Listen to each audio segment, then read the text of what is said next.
Welcome to another episode of the Growth Engineers. We're going to cover a topic today that most business owners have heard about, but it feels like that magic black box that we really don't understand. So we're going to ask the questions today. What does a business owner really need to know about SEO, search engine optimization?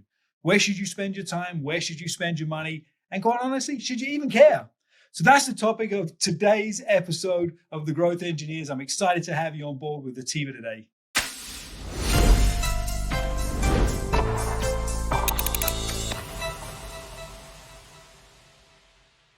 Yo, Dean, I love that. And should you even care? Right. Tell What a me, should I fantastic care? question. What a fantastic question. Should you even care? And the short answer to your question is yes, you should care, right? And I want to frame something for this conversation because everybody wants to jump into SEO. And truthfully, most of SEO is a bunch of tactics.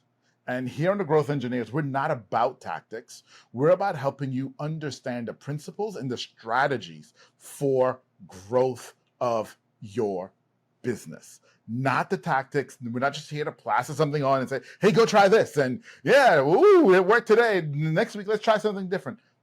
That's not what it's about. So let's take it a step up and look at the overall strategy. And in order to look at the strategy here, the thing that I want to focus on, Dean, is traffic. Because that's really what it's about, right? It is. And before we go to traffic, can we do this? Let's go one step above that. Sure. To frame this conversation up, what is the goal? What is the strategy around our website? We all have been told we need one, right? We need a website. Obviously, we need a website. Oh, yeah. But let's start there and we can work our way down because SEO is a key foundational piece of that once you answer that question. So why do I need a website? Why that may sound elementary, let's at least frame it up. You know, it's so funny because it does sound like an elementary question, right? And it isn't, because there's so many people who don't understand that your website right now could be making you or losing you money on both sides. Okay. And so it's not an elementary question at all, because it's important to understand that your website holds a very pivotal part of the equation when someone's looking at know, like, and trust. In order to buy from you, they must go through know, like, and trust. They have to get to know you. They have to learn to like you. They have to trust you before they buy from you. And your website is a huge part of that. And if you're not clear on your website's role in that process, you may create completely the wrong type of website. Right. Yeah. So all my time and effort on LinkedIn doesn't replace my website. No, not at all. My YouTube channel doesn't replace my website. It doesn't, not at all. Obviously, you see where I'm going, right? They all come together. There you go. Yeah. Right. It's not an or. It's not an or. It's an and. And let me also give you this. I have two clients that unfortunately lost their Instagram accounts in the last 2 weeks. Two, in highly visual businesses where Instagram is a big deal for them. What if they didn't have a website? What happens then? Yeah. If you place all of your proverbial eggs of marketing in someone else's rented or leased basket, what happens when Twitter goes to X and it no longer is where you should be? Yeah. What happens when the network decides they don't like you anymore and they cut you off for no good reason? What happens to you then? And so that's why it's not an or, it's an and. It's an and you own your website. Email list and website. Two things you own, and really the only two things you get to own. Yeah, absolutely. So we know we need a website. We know that it's the hub of our like online presence, right? We drive traffic to and from it. So if I'm a professional service provider, my intent for the website may be different for me being someone that's selling online, e-commerce, right? Absolutely. So how do we think about SEO? Because we can take this conversation in any number of directions. I'm curious to see, like, how does that impact as we think about SEO as a strategy? Yeah. So how it impacts is where it fits in that journey of know, like, and trust. Okay. So obviously, if you're an e-commerce brand, then your website has to deal a lot with the trust because the sale happens there, right? So that's a huge part of what you need to build there with it and understand, and we'll get to SEO in a moment, but understand the strategy around that. If you're a service business, then your website may be the place where, depending on how you have it set up, people come to get to know you. That might be their first interaction with you. They may not have seen an ad. They may not have seen you on social. They may see your website first. They get to know you. They begin to like you a little bit. And guess what? They may get to like you. And then, as you said, Dean, just now, it almost becomes a turnstile because from your website, you may send them to your social. And on your social, they may begin to trust you a little bit more. Then the social sends them back to the website to finish the trust relationship. Right. And so that's where understanding where it fits, as we talk about traffic, is so very important. Yeah. Yeah. That's Okay. awesome. Yeah. Makes sense. So let's get into the SEO piece now, right? We've kind of framed it up. Hopefully our audience understands where we're headed. Obviously, there are lots of tactics associated with search engine optimization. And we can touch on those to give people a sense of what we're talking about here. But if I'm a business owner and I need more traffic to my website because that's my know, like, and trust place, and I've got a plan to convert traffic into something, right? There's a distinct path there. I've got a plan there. That's part of our strategy. Where would I start? Where would I start? What do I need to think about? So there are 3 keys to traffic. 3 keys to traffic. Number 1 is an obsession with your audience. See, there's so many people who, and this is part of what frustrates me a bit, okay? They have, and we've talked about productizing, they productized SEO, okay? They've taken a service and productized it and then commoditized it. Right? And say, okay, we'll do your SEO for $3.99 a month or $6.99 a month or $12.99 a month, and we'll do your SEO. And people are attracted to that. And what they miss is, in order for that to be at all effective, you have to start with the obsession of your audience. You have to know your audience better than they know themselves. What motivates them? What demotivates them? Why are they even looking at you? What did they try before you? What other services are they considering? What do their friends think about this? Who do they ask for advice? How often do they ask for advice? You need to know all of that stuff about them. What are their pain points? You see, because once you understand all of that, that informs the second key to traffic. And that is, y'all ready? A content strategy. Oh, we're going to master your SEO. We're going to write you blogs, and we'll give you 4 blogs a month for $12.99. Just 4 blogs.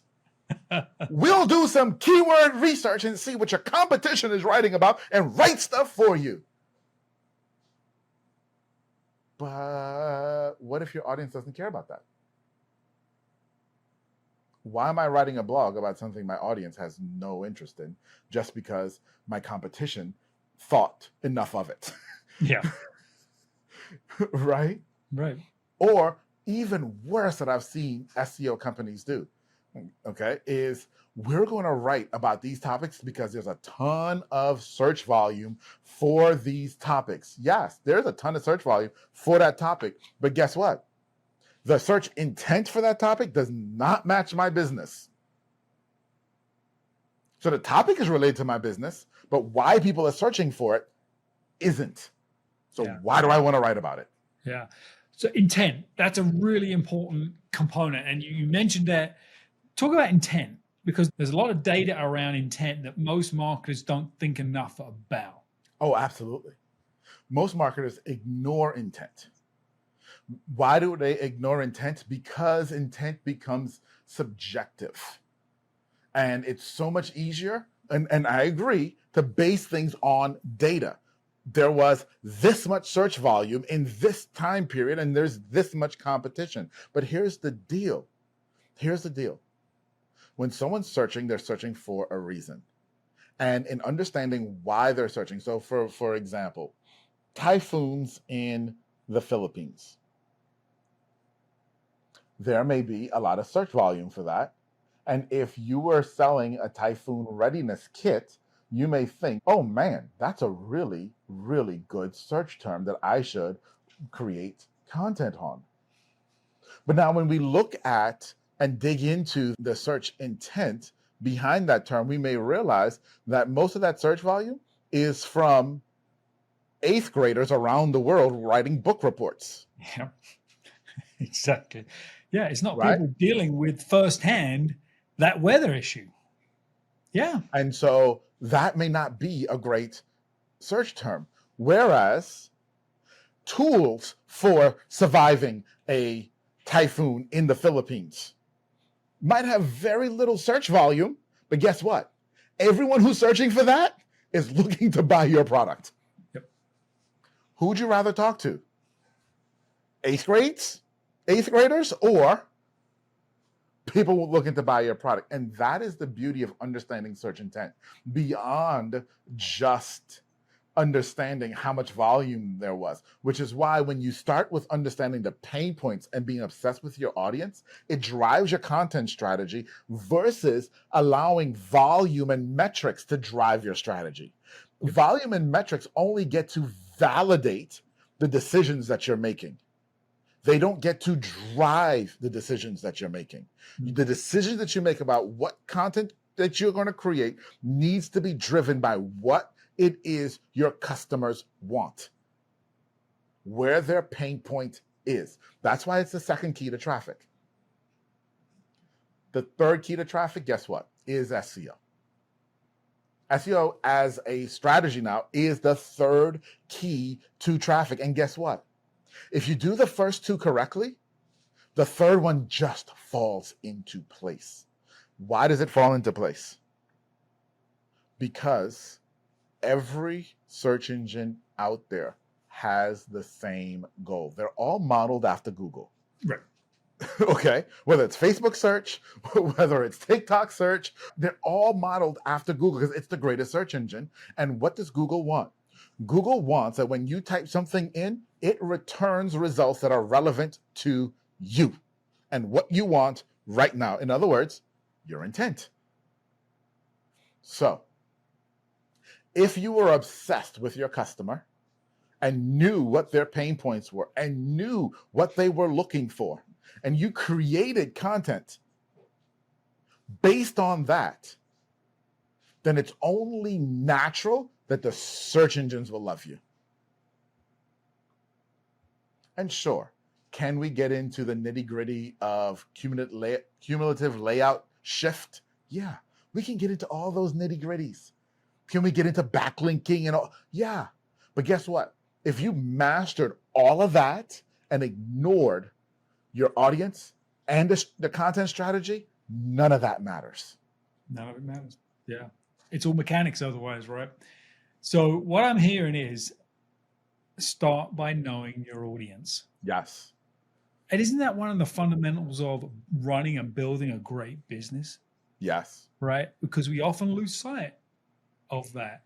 And I'll also emphasize something that you said, Atiba.